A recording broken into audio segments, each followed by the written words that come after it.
Hoje, a ideia é que a gente então entre no Evangelho segundo Palmares e os Panteras Negras.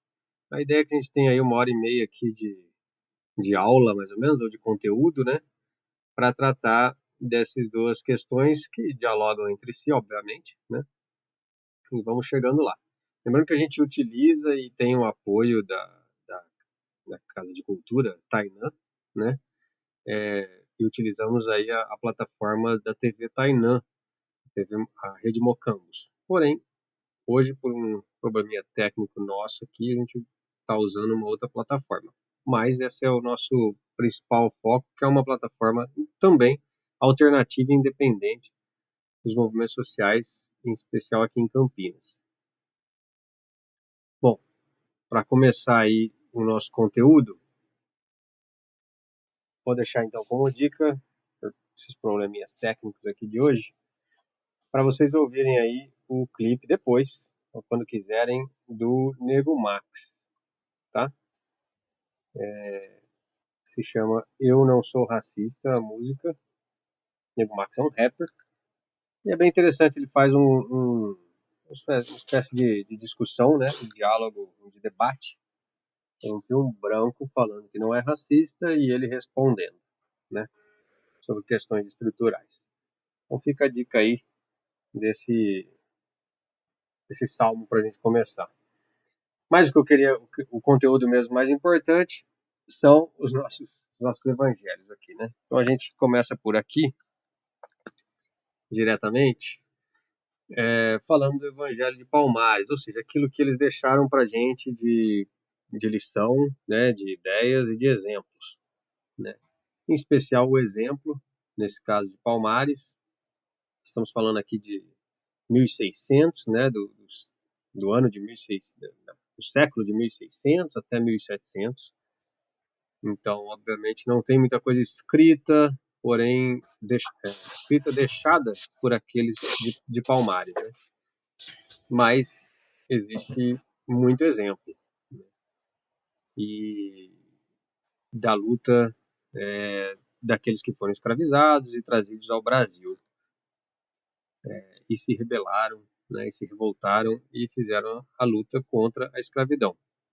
Então, a gente sempre tem aqui na nossa formação aquilo que a gente sugere de leitura a respeito desse tema e algumas leituras complementares.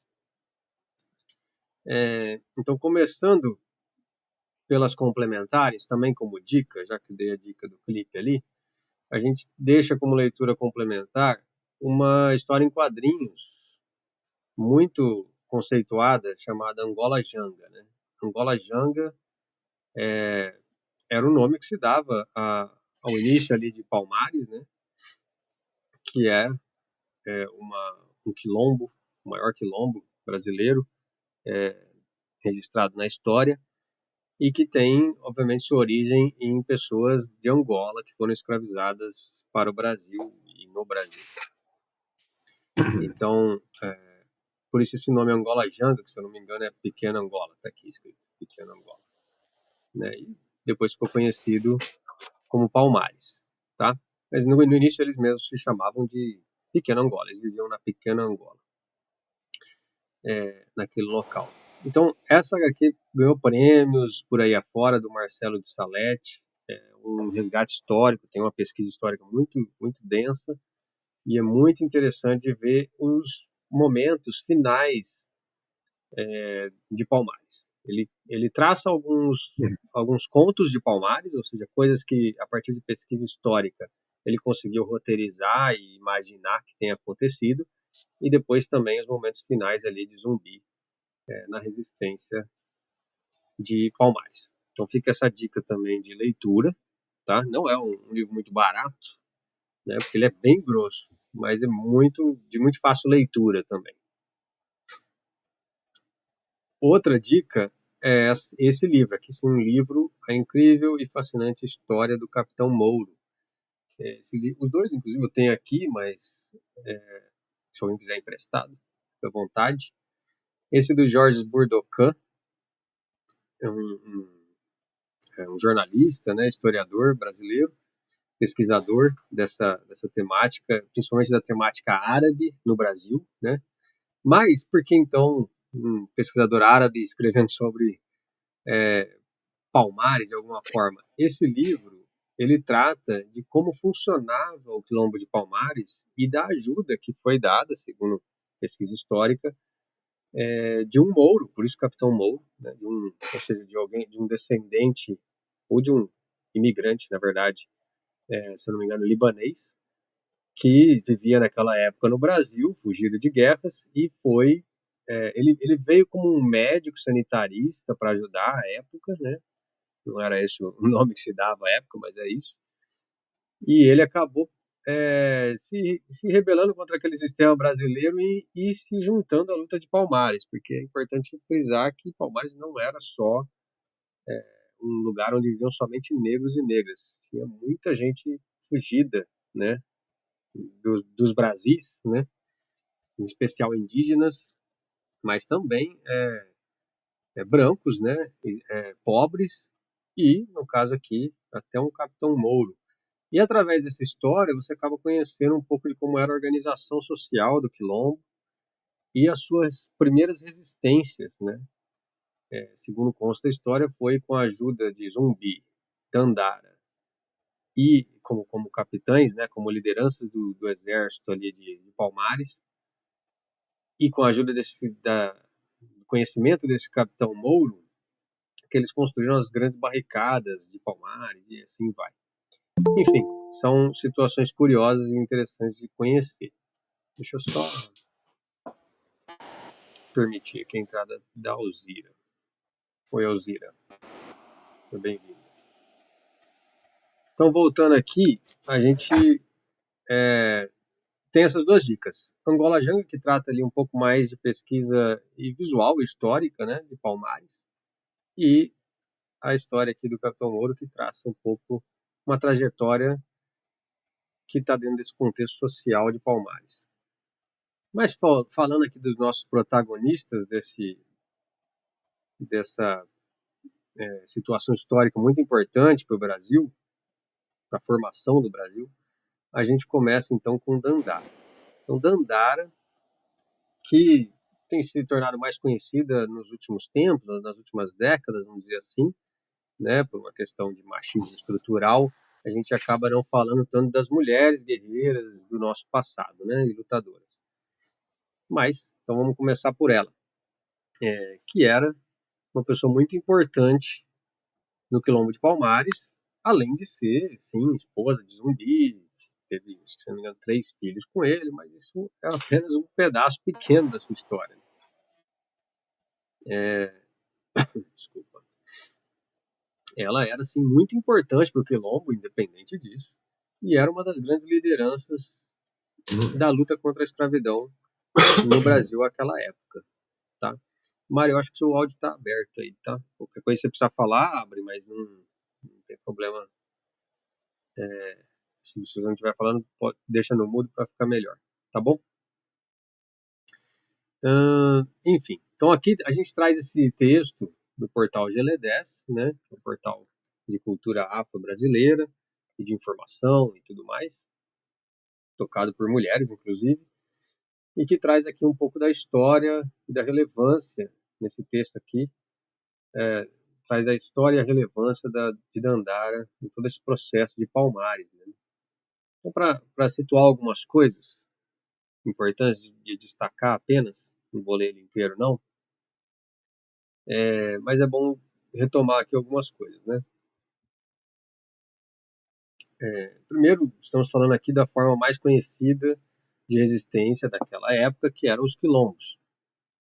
Né? Então, ali na época da escravidão no Brasil, 1500, 1600, 1500 não, 1600, 1700, muitos quilombos surgiram, né? E representavam essa consolidação material da resistência dos negros à escravidão, que eram nada mais eram do que aldeias ou comunidades, que também denominados mocambos, né? Onde moravam esses negros que conseguiam fugir da escravidão, né? E recebiam sempre mais gente para contribuir nesse processo. No Brasil tinha aí então quilombo em todas as regiões e o mais conhecido, como já falamos, foi Palmares, né, que abrangeu sim diversos estados do Nordeste, ali toda a sua localização pegava alguns estados, durou mais de 100 anos e teve mais de 20 mil habitantes. E tem seus líderes aí conhecidos, Gangazumba e Zumbi dos Palmares. Vamos falar um pouco mais de Zumbi daqui a pouco. Dandara, como eu já disse, além de esposa, foi uma das lideranças, esposa de Zumbi, foi uma das lideranças femininas negras que lutou então nesse sistema escravocrata. Aí fala um pouco sobre ela aqui, mas o mais importante, dentro, para a gente entender como funcionava o quilombo, acho que é uma informação interessante, né? Não tinha essa coisa só dos serviços domésticos na comunidade ali. Claro que tinha também, mas não era só isso. As mulheres não estavam destinadas ao serviço doméstico. Estamos falando de 1600, hein? Mas sim, participava da plantação, trabalhava na produção ali da farinha de mandioca, aprendeu a caçar, também aprendeu a lutar capoeira, empunhava armas e aí, consequentemente, foi se destacando e, quando adulta, liderava as falanges femininas do Exército Negro Palmarino. E então ela se torna aí uma das provas reais da inverdade do conceito de que a mulher é um sexo frágil. Mas mais do que isso, Palmares, né, se apresenta então como uma comunidade, uma sociedade completamente diferente da sua época, né? E que resgatava, não por acaso, coisas de seus países de origem, onde as mulheres também faziam em algumas comunidades da África todas as tarefas sociais, principalmente exército, caça, né? Como a gente até pode ver naquele filme recente, Mulher Rei, não sei se vocês já assistiram, mas é muito bom, que trata exatamente daquele exército feminino, né? Retrata isso muito bem, na qual foram inspiradas, por exemplo, as Dora Milaje lá do filme do Pantera Negra. E aí a gente vai fazendo as conexões aqui depois. Porém, é isso. Falando aqui do Quilombo de Palmares, ficava ali na Serra da Barriga, hoje Alagoas, né? E ela participou então de todos os ataques e defesas dessa resistência. Ela estava lá, cresceu lá, né? E aí sim, teve seus entraves com Gangazumba mais para frente, conforme conta a história, que era o Gangazumba era uma denominação para o líder, né? O principal líder, o maior líder do Quilombo. E obviamente havia diferenças internas, como em qualquer lugar, principalmente nos momentos, vamos dizer assim, nas décadas finais ali do Quilombo. Enfim, ela tinha esse papel de liderança do exército de Palmares. Muito pouco se sabe, além disso, sobre ela, porque, como eu disse, nessa época não se deixavam coisas escritas tanto assim, né? Era uma coisa muito reservada à igreja, a escrita, né? Mas se sabe dessa posição muito importante dela e da sua posição contrária à liderança de Palmares no momento em que foram mais atacados, né? Acabou morrendo lá em 1694, já no final do século de 1600, juntamente praticamente com a destruição ali de Palmares, que cedeu ainda algumas décadas depois, mas acabou não resistindo depois disso. Porém, foram 100 anos de resistência. Então é uma cidade de 20 mil habitantes em 1600, o que é uma característica de grandes metrópoles de 1600, né, desse século, grandes desculpa, grandes metrópoles do mundo, não só do Brasil, com esse número de habitantes.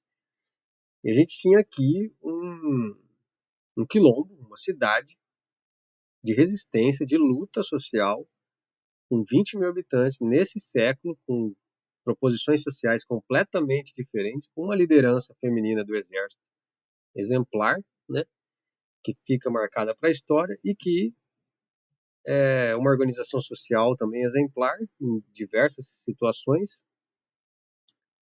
e que resistiu por mais de 100 anos. A gente não tem cidades no Brasil que não tem isso de vida, né?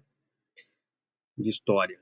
Então, fica esse registro aqui para quem às vezes acha, mas foi derrotado. Esse mais foi derrotado demorou 100 anos para acontecer. Então, se a gente for olhar direito para a história, é um grande exemplo de sucesso de luta revolucionária e de resistência social. E a gente tem ele aqui na nossa história, esse exemplo e essa mulher de exemplo, apesar de não termos, infelizmente, muito conhecimento sobre isso nas escolas e tudo mais, né? Chega a ser comparada, como diz aqui, a deusas aí do panteão africano, como Obá e Ansã, né? Uma leoa defensora da liberdade. Enfim, um exemplo de luta por liberdade dentro daquilo que foi o maior exemplo de luta de liberdade no Brasil, que foi Palmares. Essa é Dandara. Passando rapidamente aqui, mas obviamente tem muita coisa hoje em dia já na internet sobre Dandara. Essa imagem aqui, ó, é atribuída a uma feição dela, mas não existe imagem oficial de Dandara, né? E, enfim, fica essa a nossa reverência e fica o legado de Dandara para nós, para a gente aprender com Dandara e Palmares. Dito isso, a gente tem também muito mais no Quilombo de Palmares, né? Outra liderança, talvez o maior símbolo, como diz aqui, da resistência à escravidão da história do Brasil tenha sido o Zumbi dos Palmares. Mas Zumbi ficou marcado, então, como o nosso maior símbolo de resistência e, para muitos, assim como para mim, é o maior herói brasileiro da história brasileira, é Zumbi dos Palmares, né? Vou passar rapidamente aqui, a gente sugere também essa leitura que vem de um site de sindicato, uma organização social, né, importante na sociedade, um artigo aqui escrito pela Michele Corrêa em novembro de 2018, mas que resume muito bem o que foi Palmares, tá? Muito bem mesmo. Então a gente indica essa leitura, tá bom? Mas enfim, é importante ressaltar algumas coisas. Por exemplo, Palmares era formado por escravos de origem angolana, fugidos da fazenda de cana-de-açúcar da região. Nos mais de 100 anos de existência, indígenas brancos marginalizados também se juntaram à população negra. E no auge, como eu já vinha dizendo, abrigava em torno de 20 mil habitantes e incluía 9 aldeias que eram chamadas de mocambos, ou esconderijos, ou comunidades dentro da mata, no dialeto banto, mocambos. E a gente tinha, por exemplo, o principal mocambo, que era o mocambo dos macacos, que era onde ficava a liderança central do Quilombo de Palmares, certo? Então é importante conhecer de onde vem, né? E onde ficava. E é importante saber essa questão de Angola, por quê? Ela começou a se formar em 1597, ou por volta de, com a princesa Qualtune, que era filha do rei Manicongo do Congo. Sua organização e consequente fortalecimento passaram a servir como uma presença perigosa, tal, etc. E a sua existência estimulava as fugas de escravizados. Então, muitas milícias atacavam Palmares desde o seu início, né? Mas, eu li aqui também que a organização de Palmares ela se deu porque, no início da luta contra a escravidão, aqueles escravos que se rebelavam, eles acabavam, por exemplo, tomando usinas de açúcar, né? Ou tomando grandes fazendas ali, como até tem um clipe do Emicida que mostra muito bem isso. Tomando ali as rédeas de uma situação ali, de uma fazenda, de uma usina, só que ficavam ali. Tomavam para si aquela construção e ficavam ali, como uma auto-organização. Mas isso trazia um outro problema, era muito fácil de ser derrotado depois. Chegavam lá uma milícia, jagunços, né, e etc., cercavam aquele local e tomavam de volta depois de um tempo. E matava todo mundo. Então, entendendo isso, que a Qualtune, princesa escravizada, né, por Portugal e mandada ao Brasil, junto com vários escravizados de onde ela estava trabalhando, né, como escrava, que eram provenientes de Angola, ela teve a seguinte ideia, como líder disso, de novo, uma liderança feminina, de não ficar ali na fazenda, de não ficar na sua usina, e sim ir para dentro da mata, procurar um lugar afastado para que não fossem derrotados tão facilmente depois. E aí que surgem os quilombos. Os primeiros quilombos surgem dessa ideia de ir para as matas para fugir dos jagunços e milícias e se estabelecer como uma sociedade alternativa. Porém, alternativa no sentido de viver à parte daquela sociedade completamente bruta que a gente vivia na época, mas na sua estrutura ela era muito moderna, né? Então, em Palmares tinha uma agricultura considerada avançada e desenvolvia até uma atividade metalúrgica organizada para sua defesa e subsistência e, obviamente, chegava a estabeleceu um comércio sólido até com as localidades próximas. Por exemplo, sabiam inclusive manipular muito bem as disputas entre holandeses e portugueses na região, fazendo ali seus negócios com cada um e sempre em benefício de Palmares. Mas ambos, tá? Holandeses e portugueses atacaram e atacaram muito Palmares. Então eles tinham um jogo político intenso ali na região, né? De nações diferentes. É importante ressaltar essa organização, como começou, né? Enfim, ela até fala aqui, ó, a decisão de andar até a região de Palmares denunciava que o território já havia sido percorrido por alguns deles. Então, tem uma história, sempre tem uma história antes da história, né?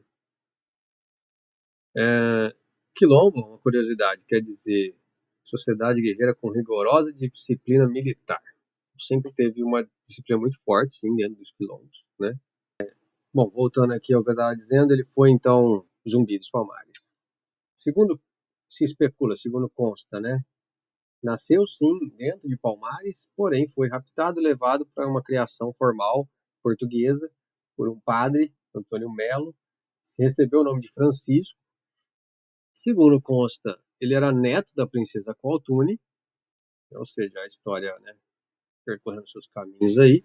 Mas ele tinha essa formação aí, né? Ele sabia latim, sabia português, enfim, trabalhou na igreja, então ele tinha conhecimentos além do que a maioria das pessoas naquela época, né? Independente de escravizados ou não. Era muito inteligente, etc. E ele com 15 anos fugiu desse padre, né? E foi de volta a Palmares, adotando o nome de Zumbi. E foi depois adotado pelo Ganga Zumba, né? O líder maior. Então é isso. Outro importante, isso para dizer um pouco do histórico pessoal ali dos Zumbis dos Palmares. Mas, voltando a Palmares, outro dado importante. Resistiram a 66, isso registrado, né? 66 expedições coloniais, tanto de portugueses como de holandeses. Foi a maior e mais longa expressão contestatória da escravidão em todo o mundo, tá? E aí dois líderes desse quilombo se tornaram muito conhecidos, Ganga Zumba primeiro e depois Zumbi, que foi o mais famoso, né? E ele até cita aqui que esse território se estendia onde atualmente é Alagoas e Pernambuco, ou entre os dois. E é isso, um pouco dessa história inicial de Palmares e do quão forte era esse quilombo e o quão forte era esse exemplo, né, para nós, é ainda, de resistência. Nós estamos falando de uma época de escravidão, de brutalidade máxima, de repressão absurda, de um Estado que nem era um Estado, de terra de ninguém, né? E aqueles que tinham vamos dizer assim, o corpo mais perseguido de toda a história, dentro de um país onde eles foram retirados do seu país de origem, do seu local de origem, da sua comunidade, para ser escravizados e enviados a outro lugar. E ainda assim, com toda essa história, conseguiram organizar, fugindo e resistindo, conseguiram organizar esse grande exemplo de luta e de resistência e de sociedade que foi o Quilombo dos Palmares. Repito, 100 anos de resistência. dentro deste contexto social dessa época que a gente está falando. Tá? E com 20 mil pessoas no seu auge. Enfim, em determinado momento, o Ganga Zumba lá aceitou fazer um acordo com a corte portuguesa, mas foi enganado, né? E o grande, a grande ofensiva de Portugal contra Palmares foi a ofensiva aqui em 1687, que se deu início, né? Que deu início em 1687, que foi feita foi contratada ao bandeirante Domingos Jorge Velho, né? Conhecido matador de indígenas da Bahia ao Piauí. Gente de bem. Senhor de fazendas de todo o Nordeste. Que consta aqui, ó, ele tinha um exército de 2.100 homens, né? Índios cooptados e 800 não indígenas, inclusive negros, todos ali na rédea curta dele, né? E no chicote. Enfim. Só um segundo. Vamos ver o que é. 15 minutos. Então, voltando para terminar essa parte de Palmares, esse bandeirante exaltado até hoje no Brasil, né? Tanto é que a gente tem a rodovia Bandeirantes, tem a rodovia Anhanguera, que é de outro bandeirante, enfim. Tem lugares com esse nome de Domingos Jorge Velho e não temos a nossa devida reverência a Palmares, né? Mas ele conseguiu então atacar lá o Cerco Real do Macaco, a Cerca Real do Macaco, que é o Mocambo dos Macacos, a capital de Palmares, derrubou esse cerco, esse comando central de Palmares, né? Consta que provavelmente Dandara morre logo, né? Logo não, no final dessa ofensiva que durou 7 anos. Então não foi assim, chegou e tomou conta. Foram 7 anos de luta para derrubar Palmares. E não derrubou totalmente, porque Palmares, enquanto local, foi né, destroçado, mas Zumbi conseguiu fugir, outros conseguiram fugir e iniciaram a sua guerra de guerrilha nas matas. Zumbi resistiu junto com os seus por algum tempo, depois consta que foi traído por um de seus principais comandantes, esse Antônio Soares, né? Segundo consta, né? Em 20 de novembro, e 20 de novembro se torna aí a data de resgate à memória, cultura e, entre aspas, uma forma de homenagear e lembrar da resistência negra no Brasil, né? Ou seja, o Dia da Consciência Negra. Teve sua cabeça decepada, foi levado a Recife, aquela coisa toda, né, da época. Porém, é importante ressaltar uma outra coisinha. Palmares ainda resistiu por mais 30 anos. Então, incrivelmente, um lugar que resistiu 100 anos, contra tudo e contra todos, brutalidades absurdas, ainda assim resistiu nas matas, na forma de guerrilha, por mais 30 anos. Depois que sofreu ali a sua maior ofensiva contrária, né? Então, a gente precisa sempre aprender aqui com os nossos heróis e nossos exemplos de luta, né? Heróis e heroínas, né? Dandara e Zumbi, certamente foram dois grandes exemplos, né? Mesmo Ganga Zumba, que foi um líder que durou muito tempo nessa resistência, liderou o quilombo por muito tempo, que depois acabou sendo enganado pela corte portuguesa, mas não podemos deixar de também reverenciar essa luta que ele conduziu por tantos anos e depois, sim, cansado talvez de, tanta, de tantas ofensivas, né, de Portugal, acabou aceitando ali uma espécie de permuta de um outro lugar para poder viver com o quilombo e Portugal iria acabar, mas obviamente que isso era uma conversa fiada e ele foi morto envenenado depois. Gente, deixa eu pegar aqui mais uma coisinha. Acho que hoje a gente vai fazer mais rápido por conta desses problemas técnicos. Mas queria passar para vocês algumas outras dicas, né? Enquanto a gente tem ainda um tempinho.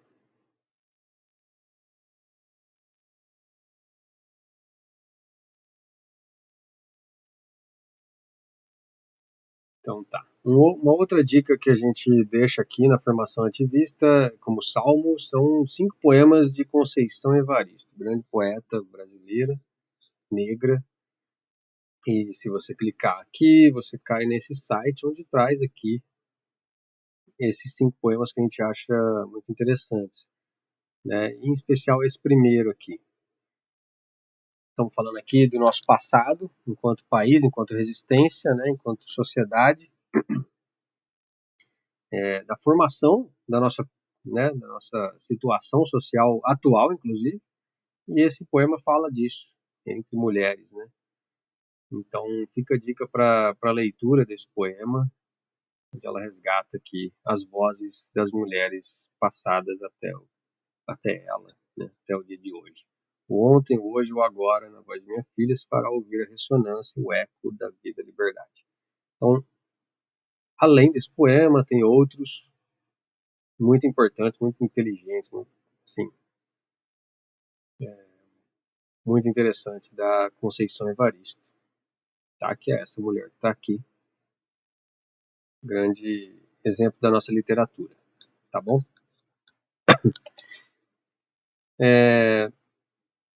Basicamente era isso que eu ia passar sobre Palmares. A gente iria adentrar, assim, na, na questão dos Panteras Negras, tá? Fazendo um link, pulando aí 200 anos para frente, ou mais, né? 280 anos para frente, não, 260 anos para frente, caindo aí no século de 1900, na década de 60, né? 1960 e alguma coisa, onde, depois de muita luta dos negros na América em geral, né? Brasil, América Latina, América Central, né? Com o exemplo do Haiti, com o exemplo de vários lugares, e a gente tem também um exemplo debaixo do Império, né? Já estabelecido Império norte-americano, estadunidense, pós-Segunda Guerra, o exemplo ali da luta dos Panteras Negras e da luta e resistência dos negros e negras afrodescendentes lá do norte, da América do Norte. Mas eu acho que a gente vai encerrar por aqui e eu deixo isso aqui para uma outra oportunidade quando a gente tiver a técnica um pouco melhor, né? A única coisa que eu posso adiantar, não, acho que vamos deixar por aí. Então essa coisa dos poemas, e a gente volta na questão dos Panteras Negras, uma outra oportunidade um pouco mais tranquila aqui, tá bom? Vou deixar aqui para vocês, a gente tem ainda uns 7 minutos. Quem quiser fazer algum comentário, deixar registrado aqui alguma lição também, alguma ideia, alguma coisa, vou deixar esse espaço aqui para a gente e a gente vai encerrando. Fiquem à vontade. Sobre Palmares, né, que é o assunto aqui.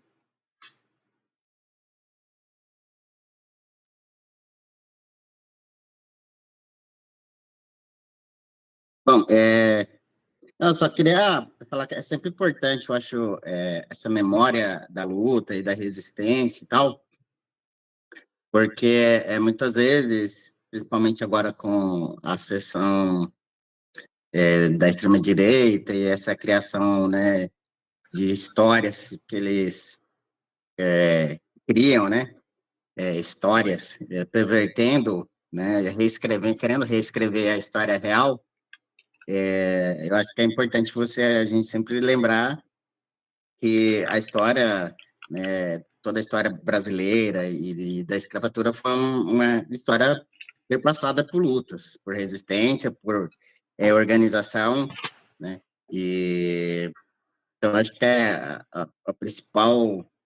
uma das principais coisas de se falar sobre Palmares e tal, e toda a resistência quilombola, é justamente lembrar disso, né? Que não foi uma coisa passiva, não foi uma coisa. Houve muita luta, muita resistência, e só acontecia o que acontecia devido a toda a violência e coação que sempre existiu e que ainda existe, né?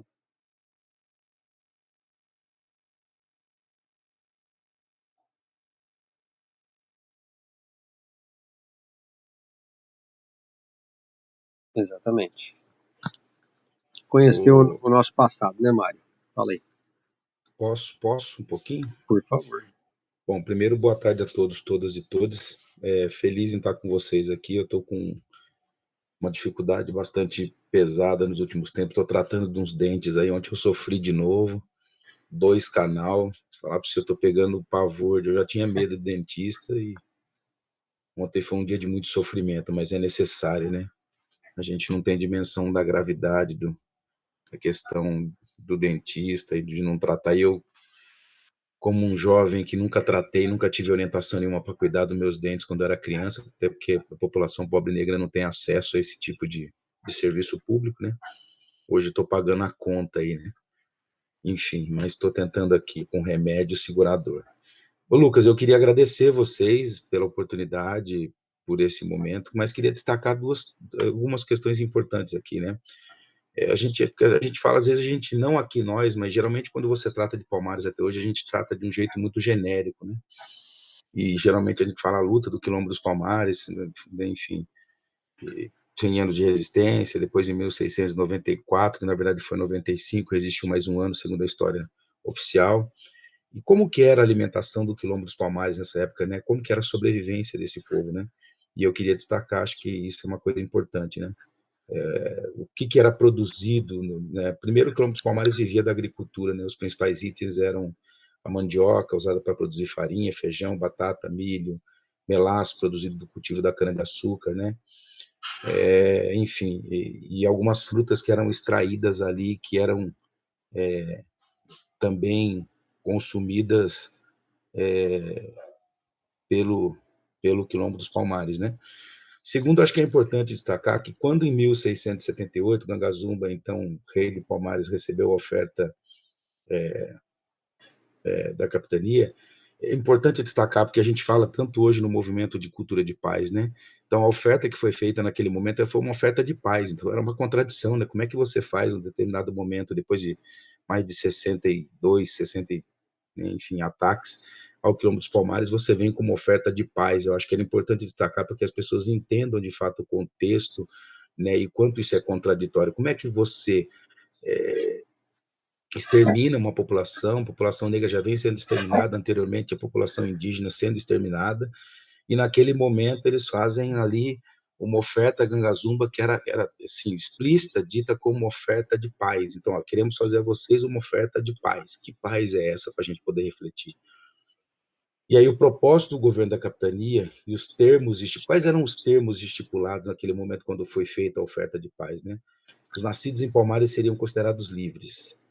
Todos aqueles que aceitassem o acordo seriam retirados da serra e receberiam terras para viver. Não poderiam abrigar novos escravos fugitivos. Os que garantissem sua liberdade seriam considerados vassalos da coroa, né? E a proposta de paz, é claro, foi aceita por Ngazumba quando rola um conflito. Um terceiro elemento que eu acho importante destacar é que, ao longo da história, sempre foi nos imputado à população negra pela população branca, ou seja, primeiro eles escreveram a nossa história, hoje nós temos vários pensadores, além, você fala aqui do G10, eu tive a oportunidade de militar e conhecer a Sueli Carneiro e outras companheiras e companheiros que criaram o MNU, que vem antes, que é o Movimento Negro Unificado em 1978, né? Depois, um dia, acho que seria interessante a gente até poder discutir por que foi criada a criação do MNU, dois fatos que pouca gente, inclusive, conhece. Mas, enfim, sempre tentaram imputar que quem nos libertou foi a princesa Isabel, ou seja, sempre construída a história né, de uma pessoa branca, em especial de uma mulher branca, né? E o 13 de maio, o movimento negro sempre relutou e etc e tal, e sempre disse, olha, a nossa data não de reflexão, não de comemoração, mas de reflexão, eu acho que o 13 de maio a gente precisa refletir sobre ele também, mas é o 20 de novembro que a gente luta, então, no movimento negro para que se torne o Dia Nacional da Consciência Negra. E aí Campinas tem um papel importante nisso, né? Porque foi uma das últimas cidades a abolir a escravidão. E eu acho que é importante, acho que pouca gente sabe, dia da morte do Toninho, eu fui a última pessoa que estava com o Toninho, e fui a última pessoa que fiz a atividade do último dia do Toninho vivo, né?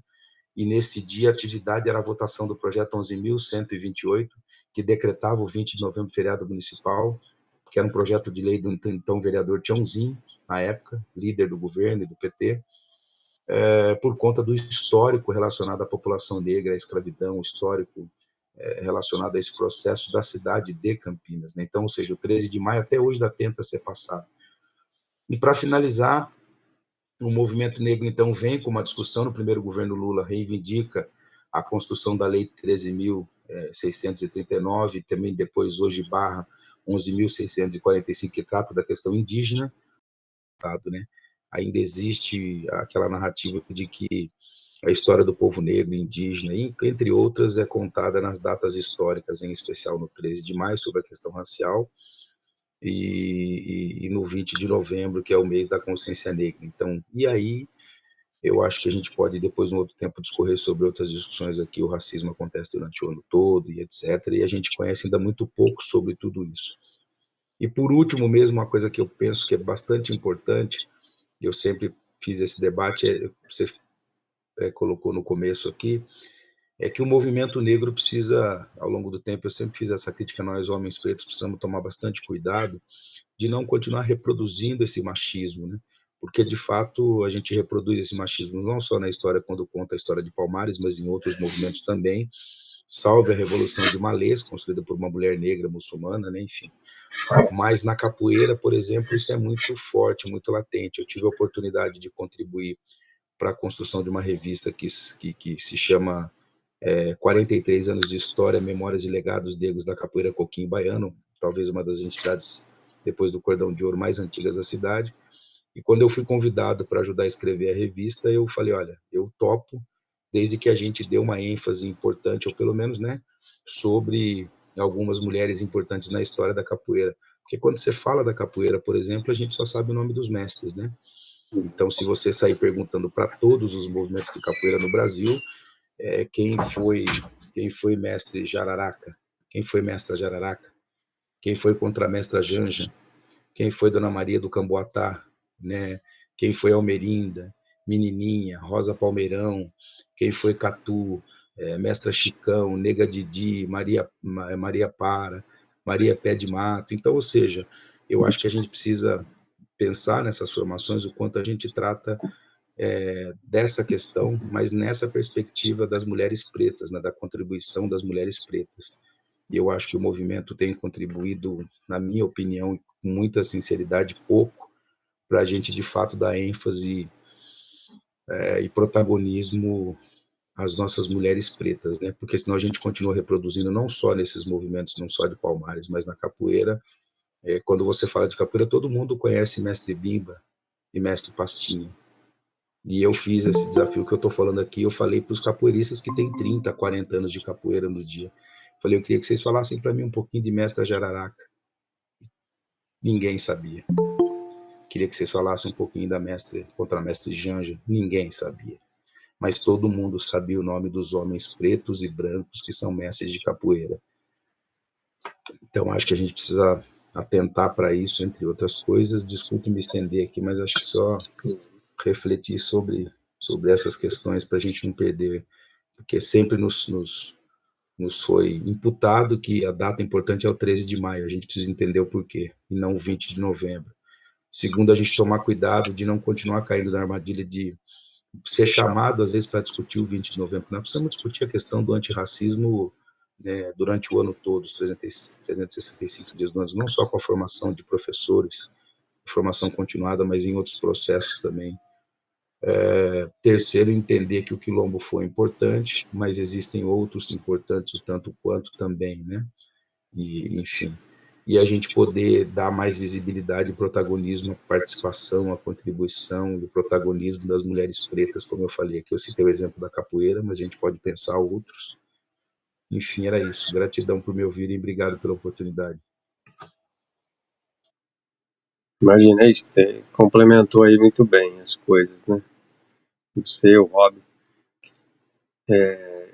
Só um parênteses, é bem isso. A gente destaca um aqui, né, que é o Palmares, que é o maior, o que mais tempo resistiu, talvez. Não sei nem se é o mais, porque tem uns que estão até hoje, né?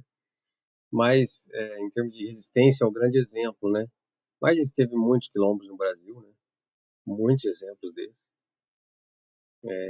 E também é importante ressaltar essa coisa da organização de como que era o quilombo, né? De como se subsistia, né? Como funcionava, né?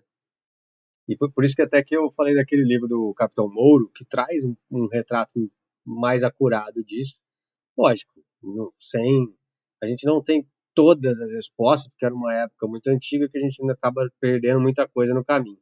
Mas você tem ali um bom indicativo de como funcionava, essa coisa das mulheres dentro do quilombo, né? E aí você entende melhor essa sociedade que se formava, que tinha também, obviamente, um, alguns problemas, como toda a sociedade, mas assim, era muito mais avançada socialmente do que qualquer coisa que se vivia aqui no Brasil, né? Então, talvez até hoje, né? Alzira e Rayana, se quiserem comentar alguma coisa, fique à vontade.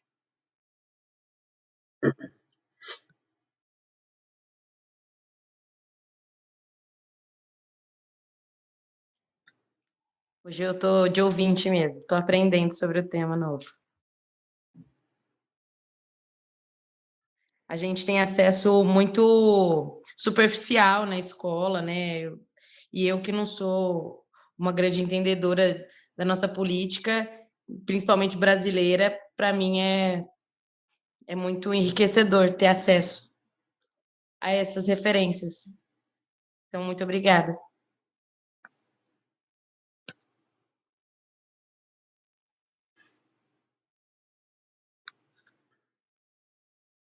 É isso.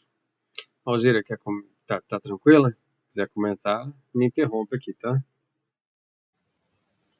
Não tenho muito a acrescentar, não. Talvez só reforçar, né, essa questão de a gente tá sempre revendo a história, buscando realmente, né, qual é a nossa história, principalmente porque a gente sabe que a nossa história não é escrita por nós, né? Aqui a gente aprende normalmente, é escrita por aqueles que não vivenciaram de fato e que são responsáveis pela maior parte das nossas mazelas, né? E reforçar também, e na verdade, até lembrar que a gente, eu, você, o Rob, no semestre passado, se eu não me engano, né, a gente falou um pouco sobre o Quilombo do Cabula, lá na biblioteca, né? Comentamos um pouco também sobre o Quilombo do Urubu, que inclusive eram 2 quilombos comandados por mulheres, né? A Quilombo do Urubu, do Cabula também ali com a presença forte da Zeferina, né? Então, é isso. Bem lembrado. Eu até tinha lembrado aqui, mas eu vou deixar. Acho que a Alzira vai lembrar mais que eu. Porque, inclusive, foi você, né, Alzira, que apresentou essa atividade lá na biblioteca.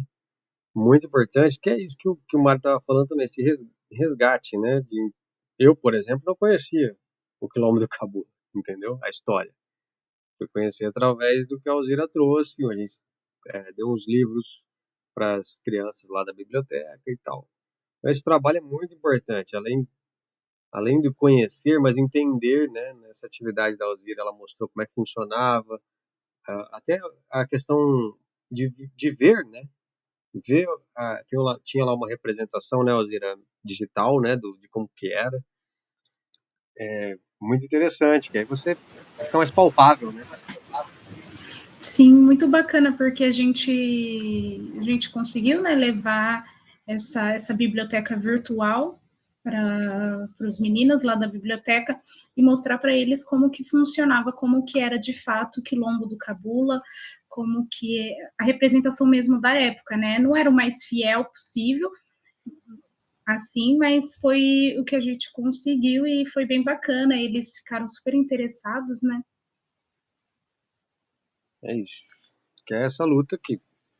todos nós aqui temos, né, de levar isso que você falou muito bem, Elza, que é a nossa história, né, que não é a história oficial. Então, seja nos meios institucionais de educação ou nos meios alternativos. Não importa, a gente segue nessa luta aí. Temos uma lei conquistada pelo Movimento Negro Unificado, pelo MNU, né, pela história de luta.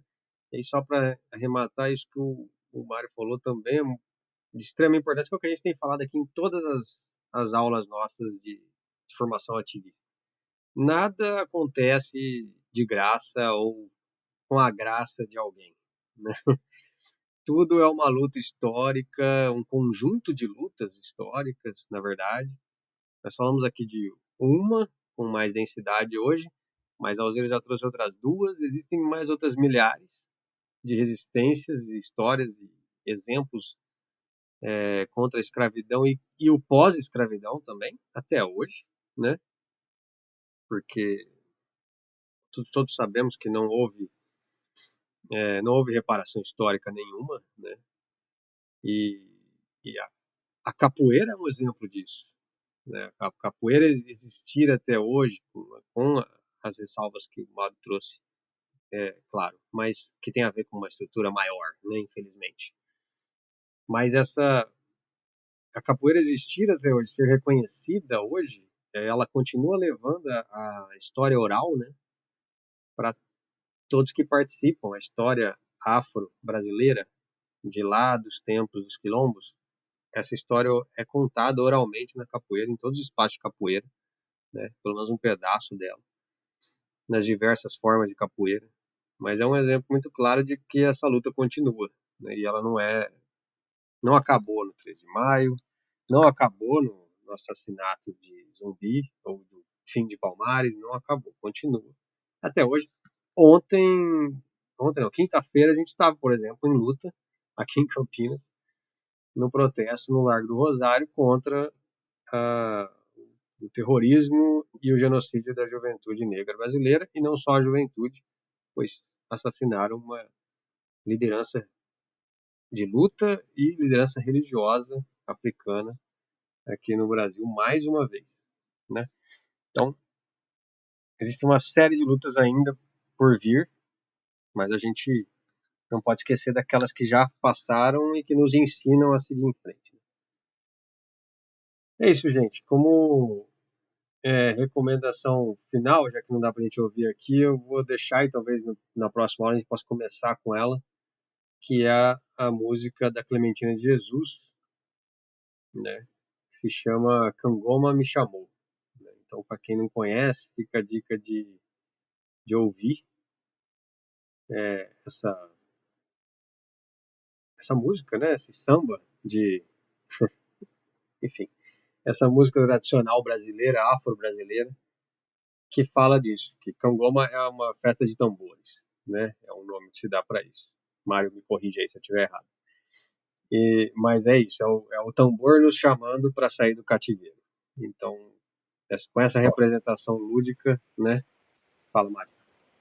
Uma coisa importante aqui, ó, Quilombo de Alcântara não aceita até hoje, desde 1990, estar na presidência um homem, sempre foi comandado por uma mulher. É importante uma hora pensar nesse espaço. E segundo, o Rob falou no começo aqui, durante esse processo de ascensão dessa direita, vocês podem ver que tem vários vídeos, por exemplo, acho que do Eduardo Bolsonaro, tentando distorcer a construção, dizendo assim, o movimento negro não reconhece que a princesa Isabel... Então, olha, é tudo pensado. O movimento negro não reconhece que a princesa Isabel libertou. E nem libertou, você entendeu? É muito importante pensar sobre isso, porque os caras tentam, e hoje essa narrativa, ela está dentro da escola, como a narrativa feita, por exemplo, então tem uma outra construção da capoeira evangélica, sempre tentando se apropriar de um jeito totalmente distorcido, etc. e tal, né, desses movimentos que são ancestrais para o nosso povo. Então, ou seja, a apropriação da capoeira, hoje tem vários movimentos, um enfrentamento entre capoeiristas sobre capoeira evangélica, né, enfim, e as capoeiras que é regional, enfim. E esse discurso de que a Princesa Isabel libertou e o movimento negro não aceita, não tem nada a ver uma coisa com a outra, e essa narrativa tem ido para dentro das escolas, né? E muitas vezes por muitos professores construindo, contribuindo para que essa narrativa acabe ganhando força, né? E a gente precisa tomar muito cuidado, por isso a importância da gente fazer uma cobrança em torno da Lei 10.639, da 11.645, para que essas construções sejam feitas, façam parte do cotidiano, como eu falei, não só na formação continuada, mas na literatura infantil, na literatura jovem, enfim, tem muita coisa hoje. Campinas, como eu falei, que tem o MIPID, um movimento, a gente fez uma formação essa semana, que os professores vieram e falaram, eu não sabia de nada disso, sobre a questão indígena. Né? Tivemos 3 momentos esse ano, já tivemos 3 momentos, e esse último momento foi muito importante para a gente refletir sobre um monte de coisa. Ainda existe uma luta do movimento indígena para mudar o nome do Museu do Índio. Olha para você ver, é Museu do Índio. Então existe e as pessoas continuam ainda reproduzindo, enfim.